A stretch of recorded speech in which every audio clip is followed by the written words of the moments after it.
గత కొంతకాలంగా అనారోగ్యంతో బాధపడుతున్న కాంగ్రెస్ సీనియర్ నేత మాజీ మంత్రి డి శ్రీనివాస్ ఈ రోజు తెల్లవారుజామున 3 గంటలకు గుండెపోటుతో మృతి చెందారు. ఈయన మృతి పట్ల సీఎం రేవంత్ రెడ్డి సంతాపం తెలియజేశారు.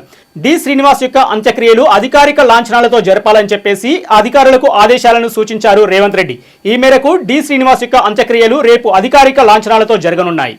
1948 సెప్టెంబర్ 27న జన్మించిన డి శ్రీనివాస్ ఉమ్మడి రాష్ట్రంలో మంత్రిగా పీసీసీ అధ్యక్షునిగా పనిచేశారు. డి శ్రీనివాస్ 1989, 1999, 2004లో ఎమ్మెల్యేగా ఎన్నికయ్యారు. 2004, 2009లో కాంగ్రెస్ పార్టీ పీసీసీ చీఫ్గా పనిచేశారు. 2014లో కాంగ్రెస్ పార్టీని వీడి బీఆర్ఎస్ పార్టీలో చేరారు డి శ్రీనివాస్. బీఆర్ఎస్ పార్టీ నుంచి రాజ్యసభ సభ్యుడిగా పనిచేశారు. అనంతరం బీఆర్ఎస్ పార్టీని వీడి తన సొంత గూటి అయిన కాంగ్రెస్ పార్టీలోకి మళ్లీ చేరారు డి శ్రీనివాస్. రేపు నిజామాబాద్లో డి శ్రీనివాస్ యొక్క అంత్యక్రియలు అధికారిక లాంఛనాలతో జరగనున్నాయి.